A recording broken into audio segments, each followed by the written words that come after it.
All right, welcome back. So today being the 8th of April, Tuesday, let's talk about people and politics, but we want to take a look at really what is happening. Kenya overview, a lot is happening in the country, so to speak. And later on, you'll also talk to us on our phone lines, that is 0716 10 3301. Tell us where you're watching us from and how everything is panning out. All right, so Kenya overview today. I want us to take a look at development, economy and politics, the correlation between the three. Development, economy and politics, how are they interrelated, and what is one giving to the other? And basically, it all boils down to Wanjiku. So how is Wanjiku also responding to the three, development, economy and politics? And I just want to understand the structural development of Kenya, basically even from the World Bank, how we are doing politically speaking, economically and development. Remember, even last week, the president was in Mount Kenya region. A lot of politics also came out of that in terms of development, also played out. I really want us to take a look at that. And my guest already in studio, I have Honorable Geoffrey Ruku, who is a member of parliament, Nyamari North constituency, on set. Okay. And the FCPA, Hesborn Omollo, who is a council member of ICPAK, also on set. Hesborn, good morning. Good morning. Karibu sana to the program. Asante sana. Karibu. Onchweri Frank is an advocate of the High Court. Wakili, good morning. Morning, how are you? Good to see you this year. We've not met this year. We have not met. I didn't get that memo that you are not. I didn't send you away. Karibu. Thank you, thank you. Karibu sana. Thank you. Okay. Of course, the gentleman, Mheshimiwa Geoffrey Ruku, member of parliament. How is our brothers from Nyamari North? How are they doing? They're good. But my name is Geoffrey Ruku, not Godfrey. Geoffrey, yes. Yes, Geoffrey Ruku. Nyamari North is okay. Great. We were there over the weekend. And we'll be there also this coming weekend. Yes. We are grateful to the President of the Republic of Kenya for bestowing us the trust to be member of a cabinet of his cabinet. Yeah. So that we can be able to serve this nation with commitment and dedication, without fear or favor. And I think that's what we are looking towards doing. But also, we are still serving as serving the people of Nyamari North on different issues. We have roused a very huge rural electrification project, which was roused by the president in Nyamari North. Yeah. On Friday, we will be rousing construction of water plants with the PS irrigation. So there are quite a lot which is going on within the constituency. Yeah. Yes. Okay. I think it's quite in order to, gentlemen, to congratulate him. I mean, it's an achievement to be nominated for the Cabinet Secretary of Public Service and Human Capital Development and Special Programs. Hesborn, I mean, it's no mean feat, right? Yeah. Yeah.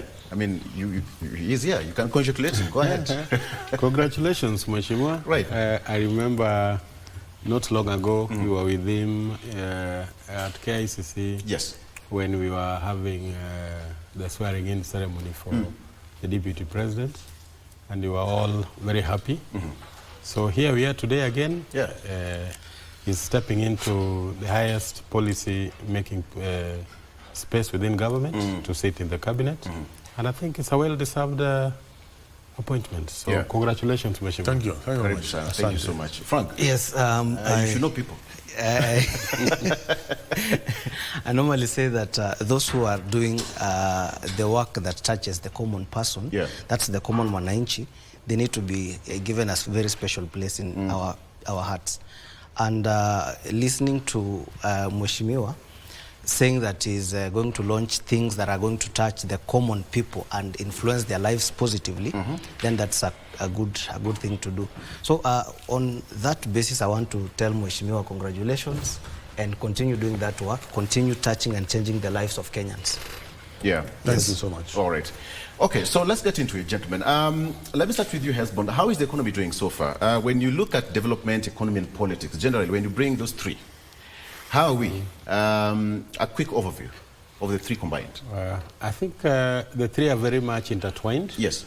I think starting from the political front, we've had a lot of turbulence over the last 2.5 years. Remember, once the elections were done, we ended up with matters going before the Supreme Court. Yes. And that took a bit of time and toll.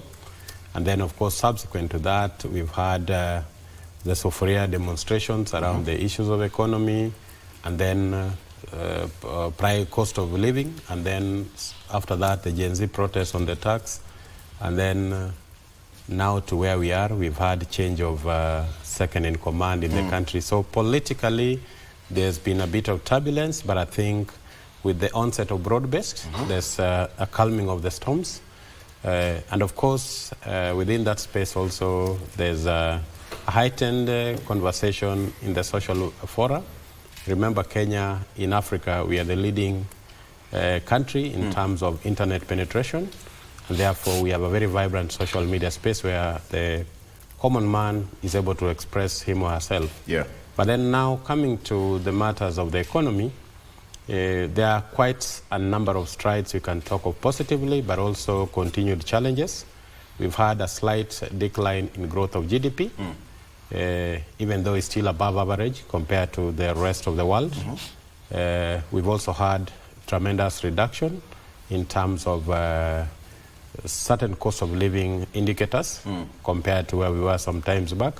We've had a strengthened Kenya shilling against the dollar. That speaks to something very positive because it impacts our foreign debt directly and also eases the pressure of business, especially those who do importation. We've had the interest rate go down from as high as 16%. Today, if you wanted to borrow money as a government, you are paying 8-9% on treasury bills, down from about 15-16. That then gives the government some legroom to be able to manage its expenditures a little bit better. So there are certain good signs, but of course there are still emerging challenges. We have very expensive debts that were acquired sometimes back that are maturing. The Eurobond has come with challenges. Anytime the Eurobond repayment, bullet payments come close, it comes with a lot of speculation on the dollar, and that is probably why you also had, amongst other things, the weakening of the Kenya shillings to the dollar towards last year, when we were approaching the payment and there was jitter in the market. So there are a lot of mixed things, a mix of goodies and also emerging challenges. We know the impact of what the American government has on our economy with the withdrawal of USAID funding. So we need to look at how to sustain some of the programs that you are getting support on an off-budget basis from entities such as USAID and Global Fund. And then, of course, the current mess in the world market, because the American government has decided to throw huge tariffs on almost every country across the globe. And there's definitely retaliatory effect that may end up affecting the world market. So we may be facing recession globally, and that may affect our country as well. So we need to watch out for that. And of course, as we build towards 2027, some of the political issues will slide into the economic space. Which will affect, how? Negatively, positively? That will affect our economy negatively, because once there is political uncertainty and a lot of political moving up and down, then generally investors become jittery. They hold back on their investment until after elections. And then on the development front, there are quite some progress around certain areas. There are challenges in many areas, including what we know under Social Health Authority. There are progress areas like chronic diseases, that is well managed. But in terms of certain aspects of paying our debtors on time, or creditors on time, sorry, not debtors, that has been a bit of a challenge, and that affects the overall development programs that the government rolls out, and also in a way affects the flow of money in the pocket of the common man. So I think those are, in a nutshell, that is how I would sum up. That's a brilliant overview. Wakili, what is your overview generally? Because when you talk about the three, I mean, one affects the other. Yes. Great. I once found myself in the conversation of plumbers and electrical engineers, and I was warned that when it comes to the question of water, you allow the plumbers to speak. When it comes to? The question of water, yes, let the plumbers speak. Okay. And when it comes to the question of energy, allow the electrical engineers to do the talking. But when it comes to the legal framework, I think the advocates will show the way. Without running away from your question, I will not want to delve much into the economic affairs, but we all know why young men went to the streets last year. It's because of the high cost of living. It's because of an introduction of a tax burden. It was because of unfulfilled promises in terms of job creations. And that saw an uprising in terms of the youths going to the streets to demand for that which they believed belonged to them. Looking at the interrelationship between economic affairs and political affairs, I must say and agree with my colleague here that truly they are intertwined. And the political events affect our economic ideas. We have seen that the country is doing a lot of borrowing. The country is having a huge debt burden, and the foreign foreign policy is affecting our economy. So the question is, how do we move forward as a country, given that all those things are happening right in front of our face? We must be very strategic. We must put our house in order, and we must have policies that can be able to propel this nation forward when it comes to economic affairs.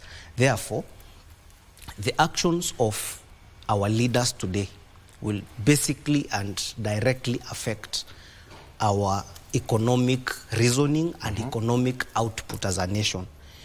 We have seen a decrease in the GDP, meaning people are suffering in terms of their basic livelihoods. We have also seen that we are struggling with the debt and we are borrowing a lot. That does not form a good economic trend. And that one is informed by the kind of ideology that the leader is bringing on the table once elected. Yeah. So we must be able to look at the economic spectrum and the political spectrum in a wide scope for us to be able to sustain ourselves as a country. All right, Mheshimiwa, when you talk of that, I mean, Wanjiku will be looking at you as a leader, as a political leader. Basically, they'll only run to Wakili when things are thick, you know, to interpret a certain thing, and, you know, FCPA and political, economic analysts and all that. But once you're elected, you're on the chopping board, literally speaking. Mheshimiwa, this and that, this and that. So how do we, can we change the political leadership to basically have some positive impact on the economy and development?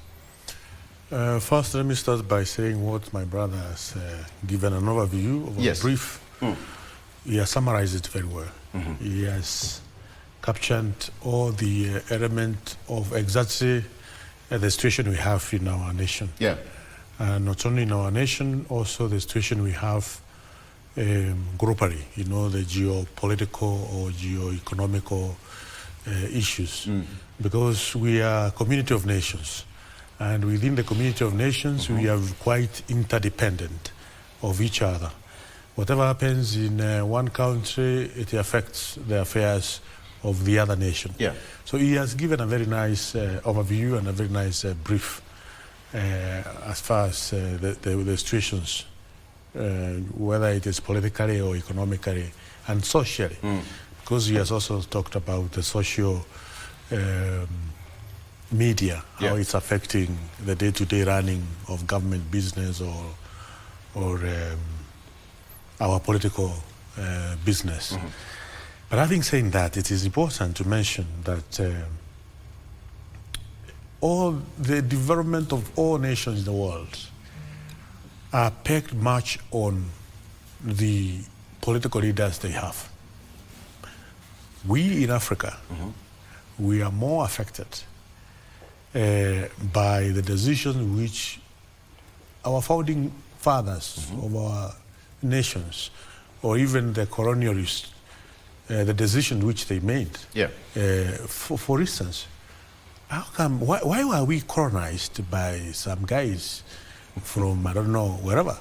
Because different countries in Africa were colonized by different nations. Why? Is it the right thing to do? Why some of our cultures have been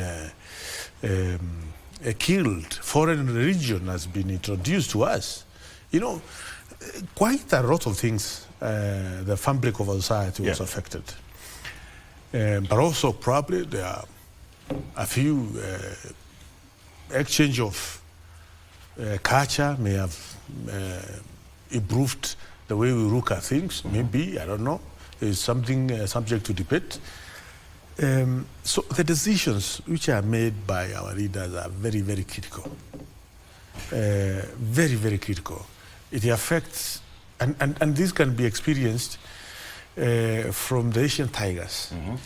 When we are talking about structural adjustment in 1980s, which were championed by the World Bank, they affected quite almost all African nations in terms of development trajectory, which was taken by African nation in early 1980s all the way to early 1990s. Did the same thing happen in Asian tigers? The answer is no. They refused. They told the World Bank, no, we can't take these kind of policies. We have our own inherent, our own homegrown policies, which we have decided that we are going to take these steps to grow our economies. And we can see the difference. We can see the impact of some of these policies. So it happens then, 1980s, 1990s. Also, at the moment, the policies, the economic policies which we are making as a nation, not only Kenya, but also Uganda, Tanzania, all our neighbors, Ethiopia, all the economic policies which we are making will affect the growth of our economies in a serious way. So the thing is, the question we should be asking ourselves, is Kenya making sound economic policies? And the answer is yes, because the president has made very difficult... But the question is, the sound economic policies, how does it affect Wanjiku? That's what I'm saying, that the president and his administration has made very difficult decisions, economic decisions. For instance, as my brother introduced, to get the sharing from where it was to 128, it doesn't happen overnight. It doesn't happen because there are other group of policies which are coming into play. No. It's out of deliberate economic policy being followed all through, which involves a lot of heavy lifting of difficult decisions like payment of Eurobond on time. Because there are several African nations which have defaulted payment of the Eurobonds. For instance, Ghana, Zambia, you know, Ethiopia deferred. So there are quite a number of nations which have defaulted. But Kenya did not. Out of very serious, difficult, well-thought decisions. Some of them very unpopular decisions. Very unpopular decisions with the common man. But now we have to accept that this is the situation in which we are in. This debt we took this debt as a nation many years ago during the previous administration. Kenya's administration is a going concern. You don't say, because now I'm the end of state, I was not the end of state then, I'm not going to meet the obligations of the previous government. No. Kenyan government is ongoing. You know, you have to meet the obligations of your predecessor. So some of these decisions are made out of very well orchestrated policies. So what I can say is, we don't build Rome in a day. Kenya is in a journey of getting inflation from 9.6% to 3.3%. That is a lot of work which has been done. Because when this administration was coming to office, the inflation of this country was about 9.6%. At the moment, it's about 3.3, 3.4. Okay. But you also remember that the Treasury is also planning to review our next financial year, the budget. You know that's Hesborn? Yeah, I think... we're looking at some good trillions there. Yeah. I think, of course, the budget will definitely have to be relooked at. Yes. But I think, as Mheshimiwa says, where we are as a country, we need to, first of all, appreciate what journey have we walked. When you talk about something like our public debt, which is now consuming almost $1 trillion of our taxes on an annual basis. Yes. That is more than the entire public service expenditure in terms of salaries. So you are paying more in terms of interest than you pay salaries to people who work in government. Let's take a break. And then at the circle back, you continue with that. And then I also want to take a look at how is Wanjiku feeling, basically. When politics takes center stage, Wanjiku feels the heat of politics and economy. Let's talk about that when you come back. Stay with us.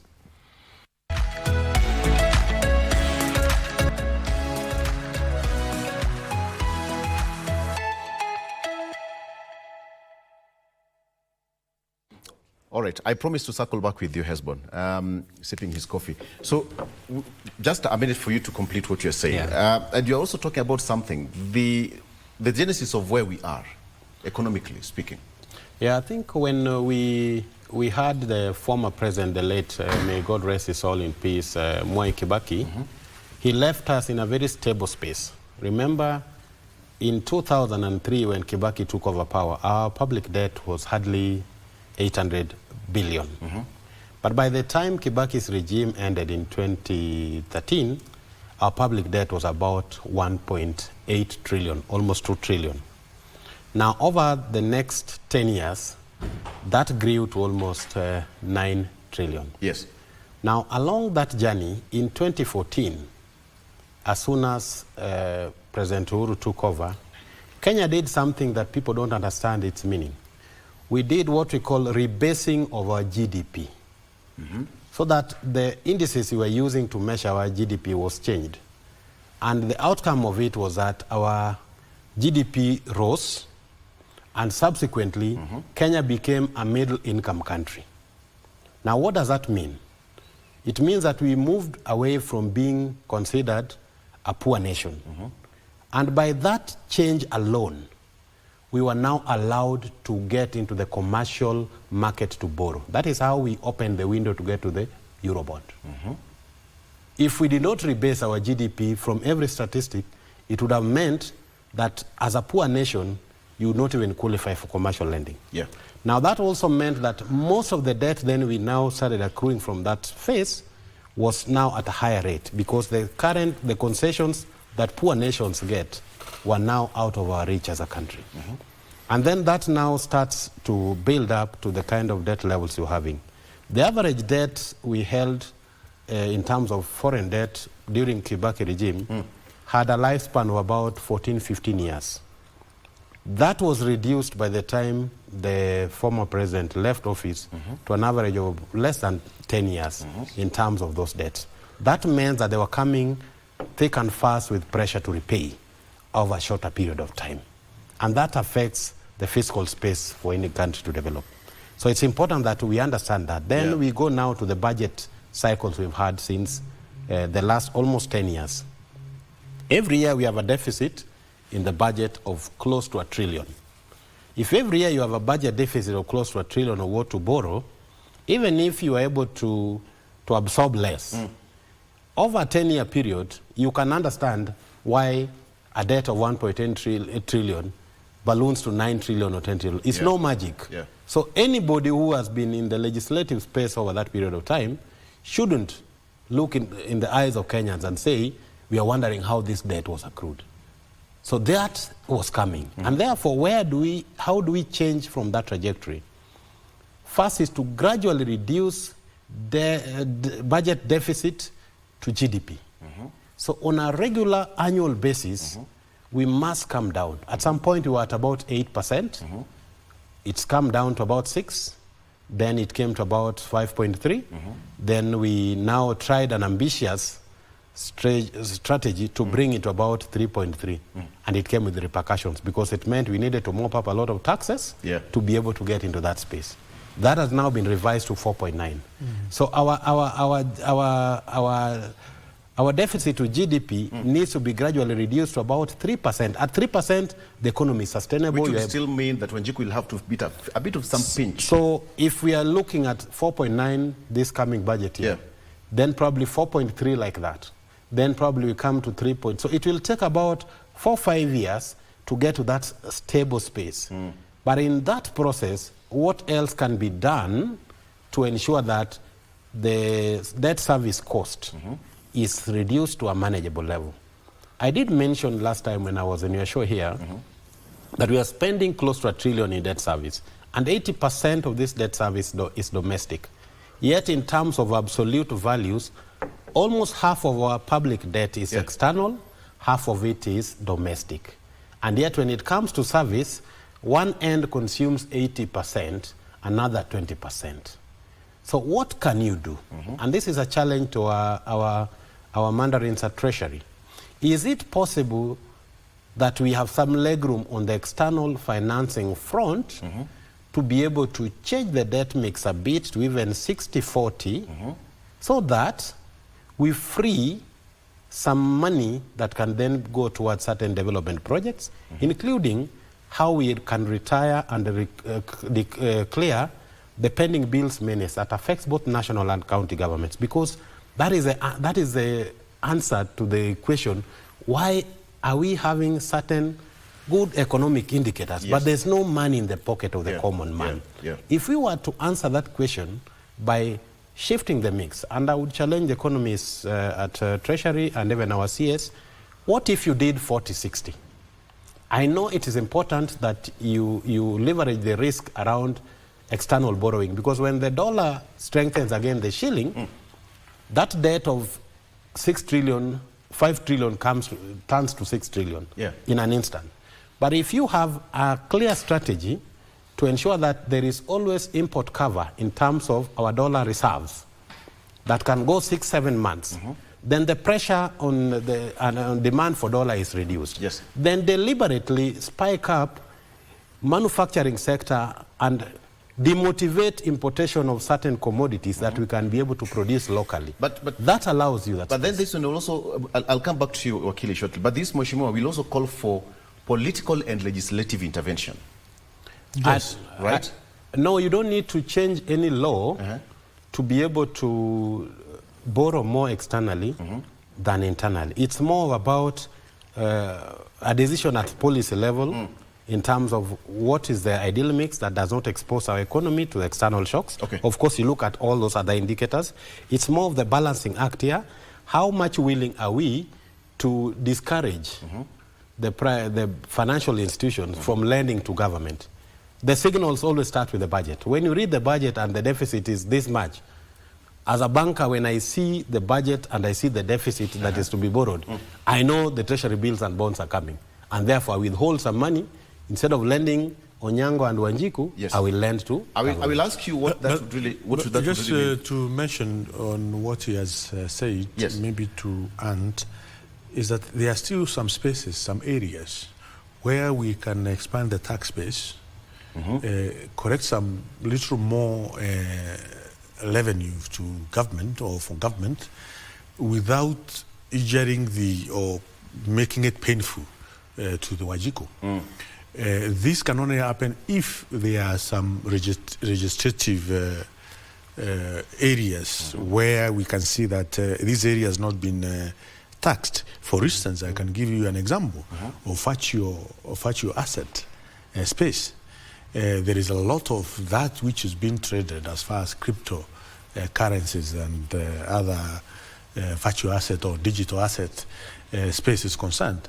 But our nation, our government, our country, we are not able to tax that space because we don't have a legislative framework, a legal framework. We don't have an act of parliament which can give ways of doing it. So we need to ensure we have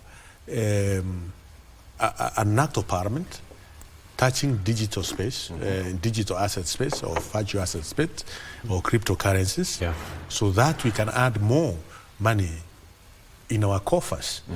At the same time, there are many other areas which we can come up with a legal framework, and that is the work of the National Assembly and the Senate to ensure it is done, so that we can give our government a space of collecting more revenues. So there are still many areas which are not properly regulated, and therefore money is not getting into our coffers. Okay, so as my brother mentioned, yes, we have already proper laws in place or act of parliament in place to ensure the taxation. Still, we have some rooms available for growth in terms of new areas and putting in place legal framework which can help us in maybe just to add something to that. I think that's a good point, and it's an area we need to look at. But I think something interesting happened yesterday, that the launch of e-procurement was done yesterday by the CS Treasury. What does that mean? There is this accusation that we buy very expensively. So we are starting to look at the expenditure side of things. Can we manage the expenditure side of things, reduce wastage, and reduce what we call corruption at the procurement space? If 80% of public procurement is done through a digital space where there's visibility, we may end up cutting out a lot of unnecessary wastage on the expenditure front. So that's a good thing as well that will feed into that. But Wakili, listen to the two gentlemen. I mean, the political goodwill also will have to come into play, because Wanjiku will all just consume what politicians tell them. But at the end of the day, there's some legal framework which any omission will affect the general outcome of economic stability, the development of the country, and then, as they're correctly putting it, there are certain decisions which have to be very much painful for us to enjoy whatever we will be in future. You know, the beautiful thing about our legal framework, even the manner in which we come up with the laws, even the manner in which Parliament will enact laws to guide the space of what Mheshimiwa is talking about, it's the fact that there is always the aspect of public participation. Then you will have to come down to the common man and be able to take their views on what they think.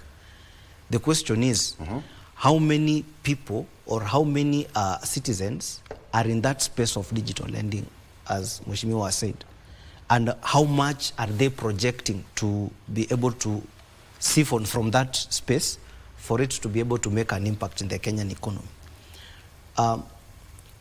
The laws which are in place, the loopholes which have been seen in terms of corruption, misappropriation, divergent of funds to unnecessary projects, what has it been done to be able to ensure that all those loopholes are being sealed? And that is why the common person, that is Wanjiku, will never ever agree to the proposals that the government is putting in place, because those glaring loopholes are what is hurting them, and the government is not doing enough to be able to address any of those loopholes. When you are talking about reducing the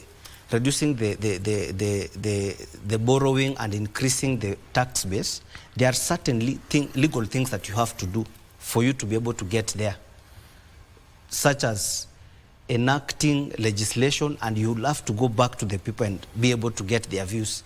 If you're not able to convince the common person that whatever you are doing is not in line, or rather it's not going to be geared towards hurting them, then you'll not be able to be there.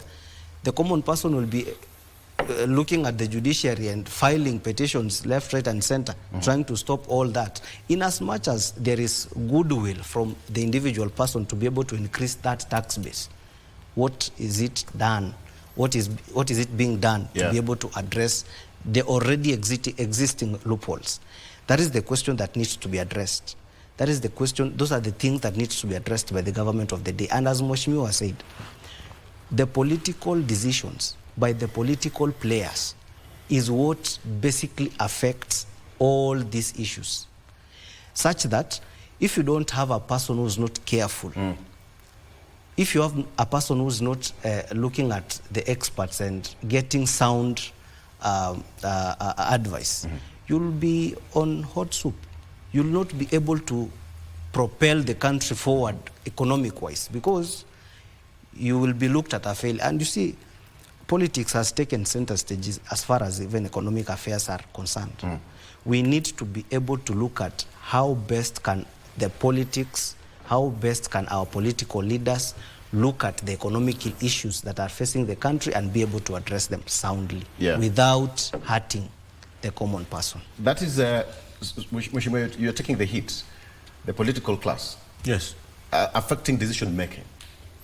Yes, decision making process on the affairs of the nation is very critical, and we have many issues, my brother, which are affecting our people. For instance, the constituency I represent. Yeah. When you talk about water, when you talk about electricity, when you talk about roads, when you talk about schools, when, you know, we are not yet there where we need to be. And the decisions which we make, especially in terms of allocation of resources to some of these sectors, matters a lot. But there are those very critical sectors which I think, from where I sit, that as a nation we need to put more focus in those in a number of sectors. One of them is health of our nation, or health of the common man. The health sector need proper care, because even the very, very poor, they have to go to hospitals, they have to go to the dispensaries. Yeah. And it pains most when the very poor in our village cannot be able to access health services.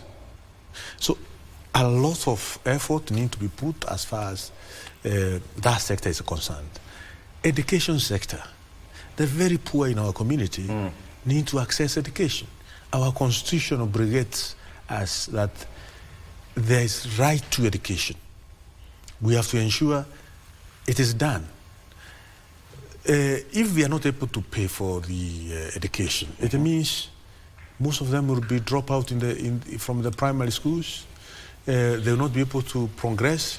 And we have extremely brilliant young kids in our deep, very forgotten corners of this country. Yeah. So these are two sectors of our economy which requires a lot of investment. The other sector also is agriculture, because we have to look at probably how we can zero rate the value addition equipment within the agricultural sector. Is it possible for a household in a village to be able to mill their own maize and have their own flour using a very simple equipment? Yeah. And these technologies are there. How can we get these technologies back into our deep in the villages, you know, for the purposes of value addition? Is it possible to have to add value of our tomato, not necessarily taking them to a very big factory, but a small factory, I mean a small kind of home equipment, and you can be able to do your own tomato, I don't know, whatever it is. You know, we have to be able to think, because agriculture can bring a lot of money in the pocket of, and when my brother here was talking about not subsidizing consumption and subsidizing production, and we have seen it has worked. At the moment, we are not talking about importation of cereals in this country. We are not talking about importation of sugar in this country. Before this regime, we were importing sugar. We are importing maize. We are importing all manner of cereals. The only thing which we are importing at the moment is wheat. Yeah. All these other, there's plenty of production within the economy. So this is a question I want that has come out of the reparate policies which have been put in place. So if we further these policies more and we invest money more, we'll be able to sustain our people. So the question I want to ask all of you, we are almost getting to the close of this financial year and rolling into the next. What are some of the indicators are we looking at? In 1 minute, Mheshimiwa, before I come to you, Hesborn, what are some of the indicators? I mean, is there something that we can borrow from this financial year to the next, even to make them better? So digital transformation of different sector within the economy is extremely important. It will ensure our services are efficient, are effective, are less costly in terms of the money we invest in offering services to the public. So investing in digital superhighway or that space, this is something which must continue even in the next financial year. That is one of the very critical things which I think would be borrowing from. I know there is quite investment which have been done for the last 2 years in that space, because, for instance, all the constituencies in the Republic of Kenya are under very firm instruction. We have to be able to have one high digital hub in every ward, and money allocated for that from the CDF kitty. In the effort of ensuring that the getting of services is as penetrating to all corners, to all villages in the Republic of Kenya. Okay? Okay. So this is one of the things which I think you have asked me, what are we borrowing? This is one of the things which, to me, is very critical in accelerating, you know, the growth of this economy in the future. Okay. Hesborn. Yeah, I think there are quite some interesting things we can borrow and run with into the next financial year. I think, like we always say, budget has two sides, the revenue side and the expenditure side. To strengthen what we've done on the revenue side is known, and I think there's legroom, yes, but not much. But on the expenditure side of things, e-procurement has been rolled out. Let us ensure that this is effectively rolled out. Number two, we have been running on what we call cash basis accounting for public sector, especially the various state departments and county governments. We must run away from that and go to what we call accrual accounting. That way we'll forget about the language of pending bills, which is non-existent in accounting terms. When we do that, we'll have full visibility of the exposure of our various state departments and national government entities and even counties in terms of what is it that they owe out there and what is it that they don't owe, so that we also root out corruption that is easily embedded in cash accounting. Imagine, under cash accounting, the way you account for a pen is the same way you account for a motor vehicle. So it's a bad way. It doesn't happen in the private sector. It will help us get the right visibility. Then reform the Kenya Revenue Authority in terms of how it can be able to collect more revenue without adding additional taxes. Then get to the common man, because the 3 million plus who are salaried and have pay slips are crying that their pay slip has been raided by the additional taxes. Can we then see how we can gradually ease the pressure on them? Because that's also what fuels anger in the middle class, and then it snowballs into the public, which then also speaks to the social protection programs. How can we ease the pressure on the common man through a proper and structured way of handling the challenges in the education sector? That will squarely roll on your table, Mheshimiwa. Social programs. So ensuring that the social protection programs are running well, education sector backed on track, so that the poor parent who has a child in the university has some faith that there's a brighter tomorrow through their children. So that space is very important. Healthcare, I know there's a lot of reforms under SHA.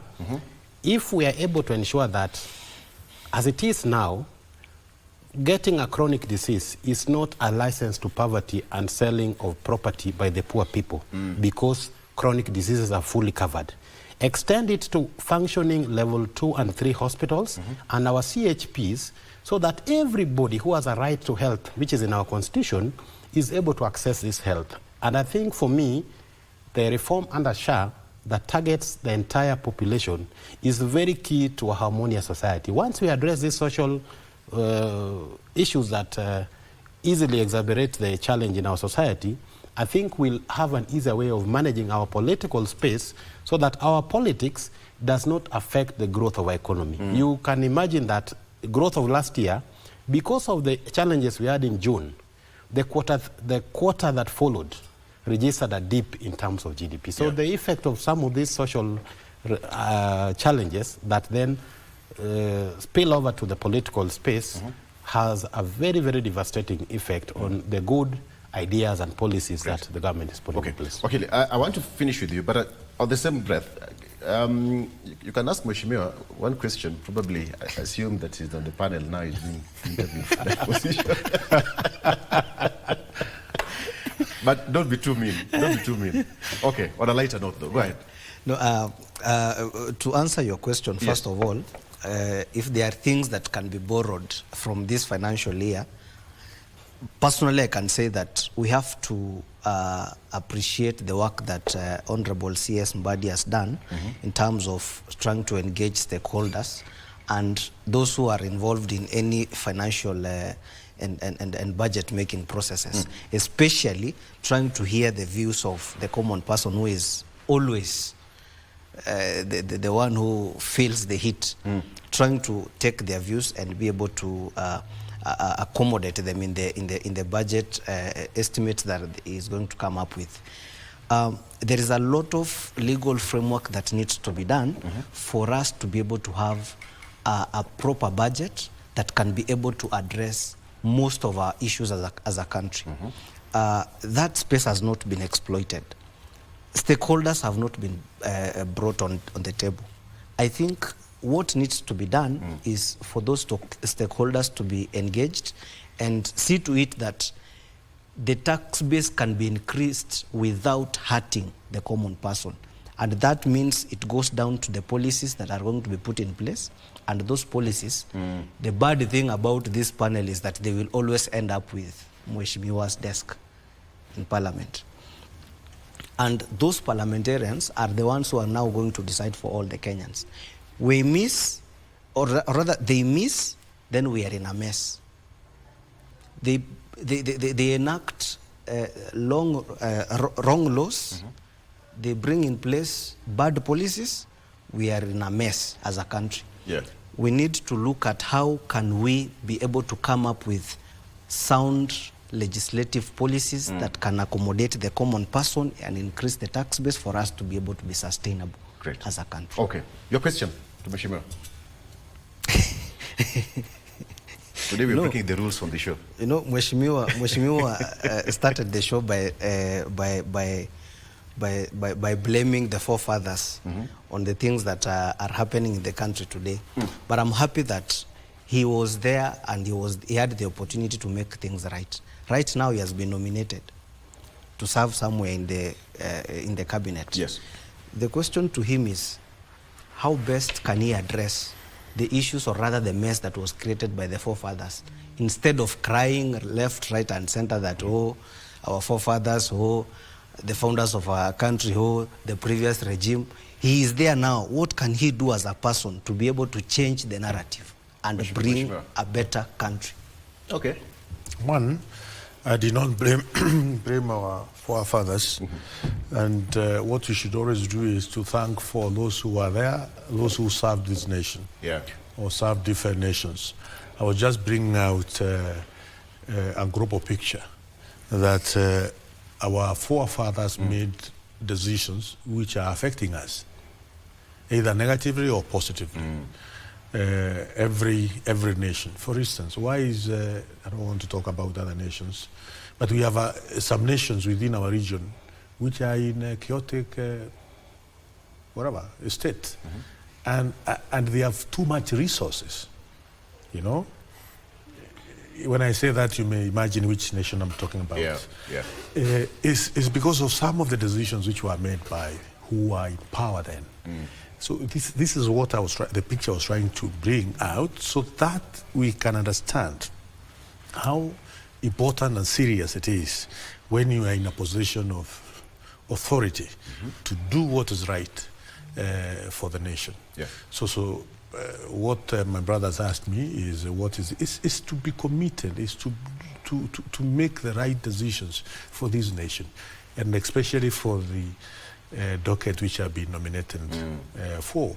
That is, if I would be successful in the vetting process. You never know, okay? Yeah. So once I'm successful, once I'm sworn in, I'll be there fully committed to serve Kenyans without fear or favor, without looking at political shades, because you are serving the entire nation. You are serving each and every corner of this nation.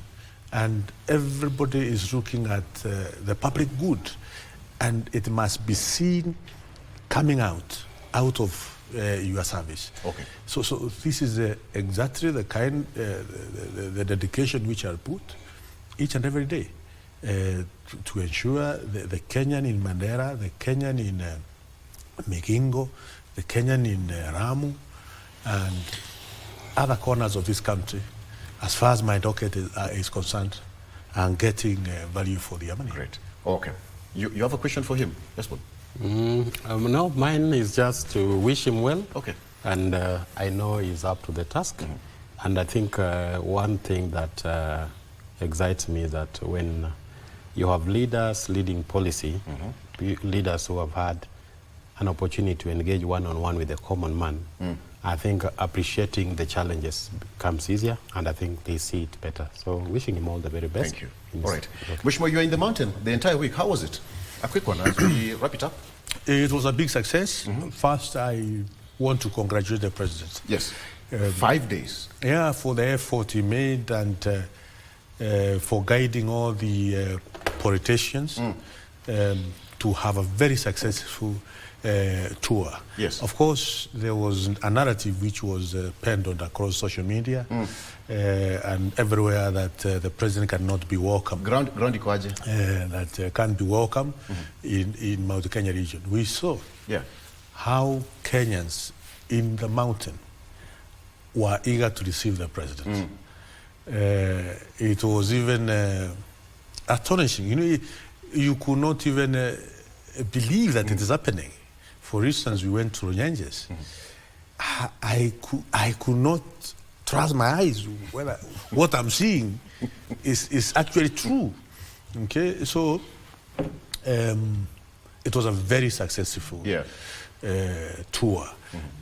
Of course, probably there are some few areas where we can say kidogo, some itches here and there. If you can say it's normal, right? But that is normal in politics, but if I was to give it, to rate it out of 10 or out of 100, I would give it 9 out of 10. Yeah, 1 for margin of error.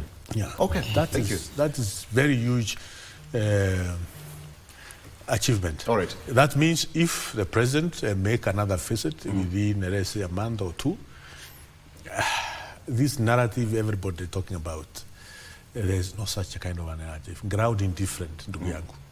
Vitu indifferent kwa ground. Because we have a few people who are making, very few, but very round. 2-3 people who I hope are next time when we invite you here, but very round. You'll come back in a different capacity to tell us what's actually on the ground. Ground is different. Aye, okay. Mheshimiwa, thank you so much. He did not come yesterday because, of course, he was so exhausted. He apologized. That's why he's here today. There was a poster. He apologized. He was worn out. We understand, Mheshimiwa. Thank you so much for coming. Geoffrey Ruku, Member of Parliament, Mbeere North. He's also a nominee for Cabinet Secretary position for Public Service, Human Resource, Capital Development, and Special Programs. Asante sana for coming to the show. And of course, FCPA, Hesborn Omollo, is a council member, ICPAK. And of course, Okile, Frank Onchweri. Thank you so much. He's an advocate of the High Court. All right, that's where we wrap it up. We are taking a break, but after this, we are crossing over to Zinga, where Rashid Mwamkondo will be taking anchor of that segment. My name is Victor. Have a good morning. Bye-bye.